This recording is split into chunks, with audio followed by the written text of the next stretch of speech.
សាធុខ្ញុំបកណាឈ្មោះលោកគ្រូច័ន្ទរតនៈអ្នកមត្ថុរតនតយសវន្តាលីខ្ញុំបកណាសូមនមស្ការដោយសេចក្តីគោរពសេចក្តីជ្រះថ្លាសពការប្ររតនៈទាំង3មានពុទ្ធរតនៈ1ធម្មរតនៈ1សង្ឃរតនៈ1ដោយសេចក្តីគោរពនិងសេចក្តីជ្រះថ្លាសពការក៏សូមធ្វើការគិរវៈនិងការគោរពលោកគ្រូអ្នកគ្រូលោកគ្រូប្រតិចារអ្នកគ្រូឬមួយក៏លោកគ្រូអ្នកគ្រូដែលនៅតាមព្រៃភ្នំនិគមជនបទតាមភូមិតាមស្រុកនីមួយផងដែរហើយក៏សូមធ្វើការរាប់អានជាមួយនឹងសិស្សគុណដែលស្គាល់ខ្ញុំកណាក្តីមិនស្គាល់ខ្ញុំកណាក្តីហើយក៏សូមធ្វើការរាប់អានជាមួយនឹងពុកម៉ែបងប្អូនដែលនៅឯក្រៅប្រទេសផងដែរថ្ងៃនេះខ្ញុំបកណាលោកគ្រូច័ន្ទរតនៈក៏សូមមកចែករំលែកនៅបទពិសោធន៍ដែលខ្លួនបានរៀនសូត្រហើយក៏ច្រើនពុកម៉ែបងប្អូនតែងតែសួរខ្ញុំបកណារឿងការរៀបដីជ័យវិភូមិឲ្យត្រឹមឲ្យត្រូវតាមក្បួនបុរាណខ្មែររបស់យើងតើគួរតែរៀបបែបណាតើគួរតែធ្វើបែបណាដើម្បីយើងដាក់ព្រះភូមិឲ្យត្រូវតើផ្ទះទំហំប៉ុណ្ណាយើងអាចដាក់ព្រះភូមិបានផ្ទះប៉ុណ្ណាដែលយើងមិនអាចដាក់ព្រះភូមិបានណាម៉ែបងប្អូនកន្លែងនេះសំខាន់មែនតើខ្ញុំកណាលោកគ្រូកែងតែឃើញថាពុកម៉ែបងប្អូនមានការរៀបចំព្រះភូមិច្រើនប៉ុន្តែរៀបហើយច្រើនតែមានការទាស់តែងមានបញ្ហាឆ្លោះរឿងរ៉ាវក្នុងផ្ទះឬមួយក៏រកស៊ីមិនបានឬមួយក៏រៀបហើយចេះតែមានជំងឺដំណាក់បញ្ហាផ្សេងស្មុគស្មាញមានទំនាស់ក្នុងគ្រួសារ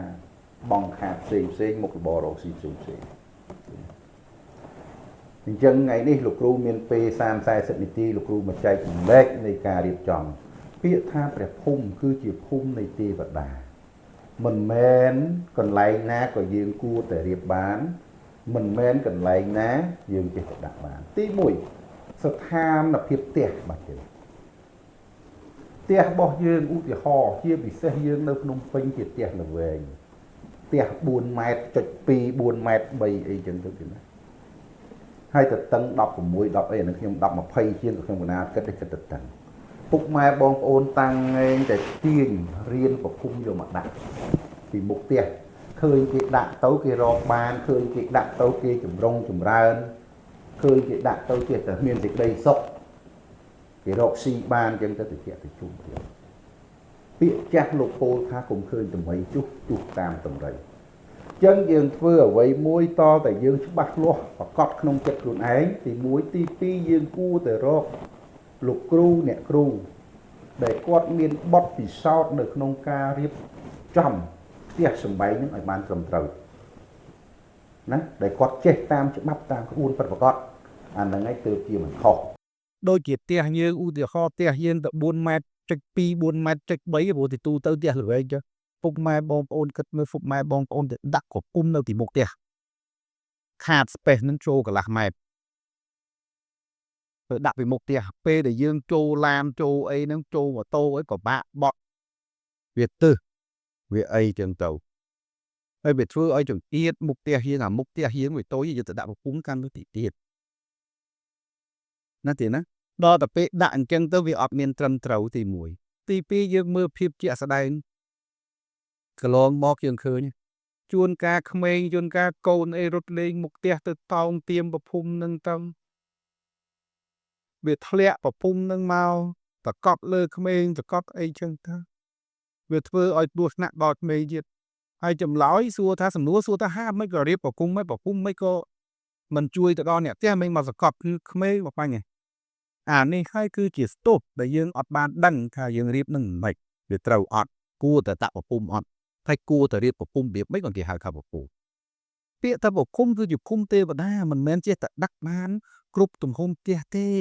ជួនកាលអ្នកខ្លះផ្ទះគាត់ហ្នឹងតែ4ម៉ែត្រចុច2ប៉ុន្តែគាត់ដាក់ប្រភពចូលចិត្ត1ម៉ែត្រទេវ៉ាន់សកត់ធំជាងផ្ទះគាត់សកត់បាក់រកអីអត់បានទៀតចំណុចទី1អាហ្នឹងវាអញ្ចឹងទៀតណាហើយប្រភពគួរតែរៀបបើផ្ទះយើង4ម៉ែត្រចុច2ណាគួរតែរៀបឲ្យត្រូវមែនទេមិនបាច់ដាក់រៀននៅខាងមុខហ្នឹងទេចាប់តែផ្ទះយើងបែរមុខទៅខាងណាបែរមុខទៅកើតទៅជើងទៅត្បូងទៅលិចក៏ដោយ lịch cao chưa không nó chặt sẽ chuột chiang tia khang mục dương bài rồi pleu ta đặt ta côn hân vào bên nâng môi mà anh nâng coi tia bảo phụ đại kiện bây giờ cho tự tham vào khung mà nó hai cái đại sai mà cứ bữa trâm thâu bùng hot hai đại tao tam mà quay để dứt ruột đại cứ được mát bài bon dứt ta anh nâng tia thì bây sau bật bật cái ca điệp tấu hai odd card space tia như khang mục cái bên này so là lý cái biết cái